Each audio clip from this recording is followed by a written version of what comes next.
En la época de la colonia, en México, vivió un hombre llamado Baldomero Vargas Machuca, quien no bajó de rico a pobre, sino de pobre a paupérrimo. Cuando tenía suerte, Baldomero comía frijoles o pan seco. Sin embargo, por lo general, se pasaba el día a puros tragos de agua fresca serenada en barros de Guadalajara.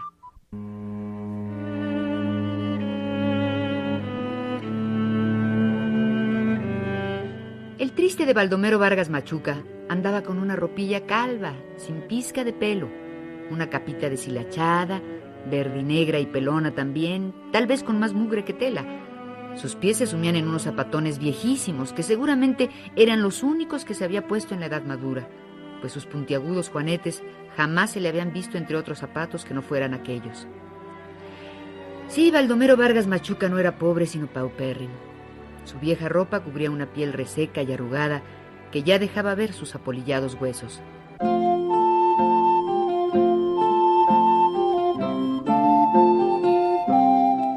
Baldomero iba de aquí para allá, ligerito y ágil. Extrañaba que un ser así, tan escuálido como era él, pudiese poner con tanta rapidez un pie delante del otro. El viento y solo el viento era lo que lo llevaba y traía por esas calles de Dios a donde iba a solicitar empleo.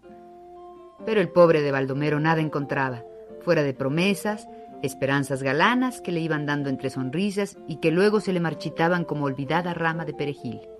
Y eso cuando bien le iba, pues las más de las veces hallaba caras hoscas, gruñidos, malayas o estruendosos cerrones de puertas.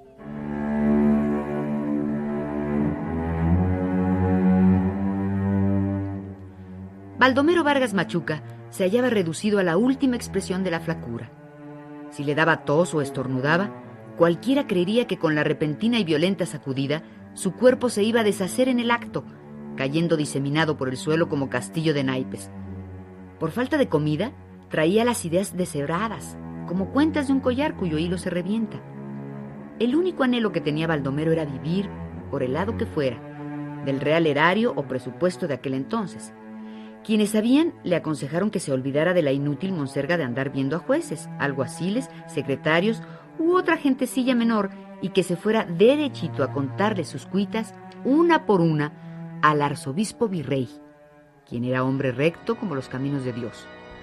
Todos sabían que el excelentísimo e ilustrísimo arzobispo virrey don Juan Antonio de Bizarrón e Iyarreta era un alma en la que solo había compasión, misericordia y piedad. Sin pensarlo mucho ni poco, Baldomero Vargas Machuca fue al Real Palacio a ver al señor arzobispo virrey. A estas alturas de su vida ya no tenía nada que perder.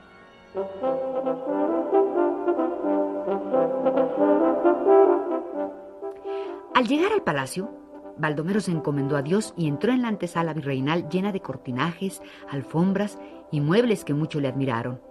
Minutos después, fue recibido por el excelentísimo señor don Juan Antonio de Bizarrón e Iyarreta y le contó sus largas cuitas. El virrey lo escuchó atentamente, sonriéndole con afecto compasivo. Sentía una suave piedad por lo que le narraba aquel ser desventurado, tan manso, tan apocado, con esos ojos llenos de timidez.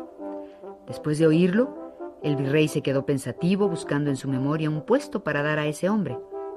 Al fin sonrió satisfecho y se acercó parsimonioso y lento a su tallada mesa para redactar el acuerdo respectivo.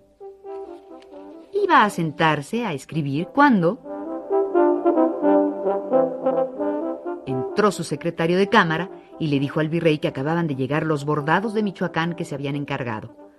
Unos pajes entraron con las ropas y el arzobispo virrey se extasió ante aquellas vestiduras de tisú anaranjado con plata frisada de oro que representaban variadas escenas de la vida del Salvador. Después llegaron otros señores y siguiendo a su excelencia se fueron a otra estancia a ensalzar la esbelta gracia de un San Miguel de plata gruesa que también había llegado. Baldomero Vargas Machuca se quedó solo. Esperó durante 4 horas con paciencia sumisa y luego, inquieto, siguió esperando otras 3 horas más. Al fin se fue al oscuro tugurio en que dormía a entretener con ilusiones su furiosa hambre canina.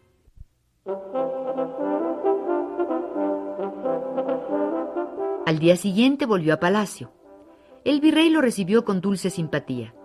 Se acercó al escritorio, Tomó la pluma larga y blanca de Ganso para escribir las breves líneas del acuerdo que iba a llevar un poco de pan y otras cosillas más a la boca de Baldomero, quien ya ni siquiera se acordaba de lo que era masticar. Cuando el virrey estaba a punto de escribir,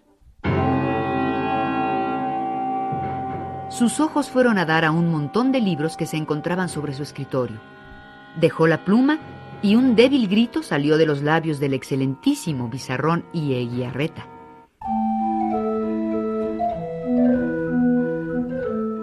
El virrey estaba extasiado ante aquellos bellos libros y empezó a revisarlos uno por uno. A cada volumen lo acariciaba, lo hojeaba muy despacio, lo olía por todos lados como si pegara la nariz a una botella de esencia preciosa. Luego lo dejaba con exquisito cuidado como cosa frágil y tomaba enseguida otro y después otro y otro más. Baldomero Vargas Machuca estaba en pie junto a una puerta silencioso, sin moverse, casi sin respirar, mientras que su excelencia seguía viendo libros. Había ediciones primorosas y raras. De repente el corpulento virrey tomó uno de los volúmenes y salió de la estancia. Ya no recordaba que allí estaba Baldomero. Bizarrón y Eguiarreta amaba los libros y sostenía con ellos tiernos coloquios, como lo haría con personas de su amistad.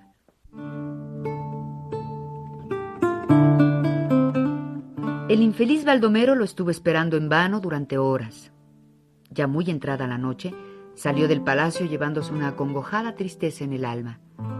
En ella no le entraban más que amarguras. Hacía años que ni el más leve gozo se asomaba entre sus padecimientos. Solamente la desdicha le seguía los pasos, fiel, constante, negra.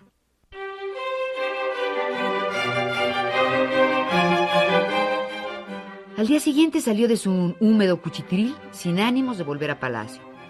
Pero no queriéndolo, al poco rato se encontró nuevamente frente al virrey.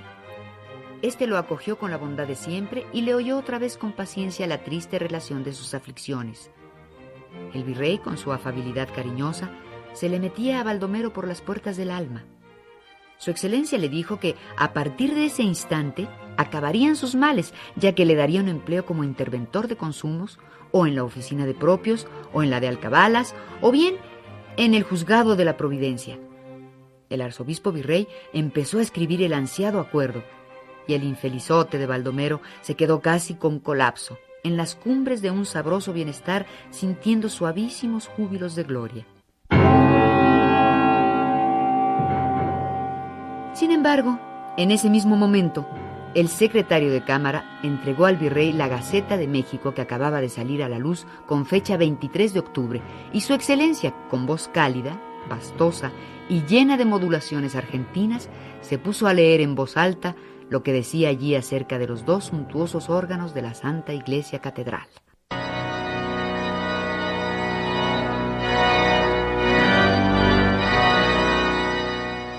Acabada esta lectura, el virrey dijo hallarse lleno de indecible gozo porque quedaron concluidos los altos órganos de la catedral.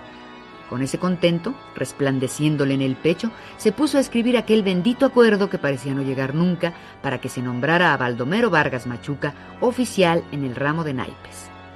Alargó el papel a un paje para que se lo llevara a la secretaria a fin de que se extendiese el despacho respectivo y que se lo trajera luego para la firma. Cuando Baldomero escuchó las órdenes del virrey, se quedó atónito. Le pareció oír música maravillosa proveniente de aquellos preciosos órganos de la catedral. Por primera vez en muchos años, Baldomero Vargas Machuca estaba feliz.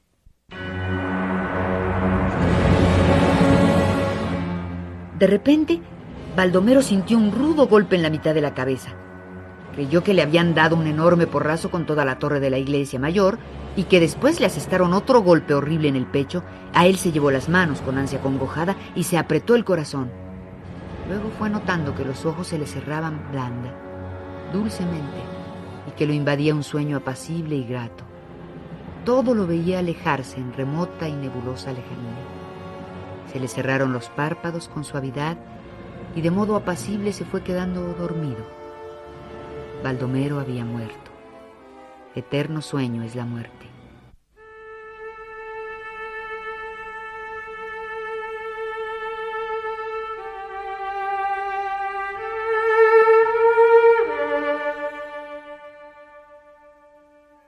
Así es la dicha de los pobres, que al igual que en el caso de Baldomero Vargas Machuca, cuando viene, si es que viene, casi siempre llega con la muerte.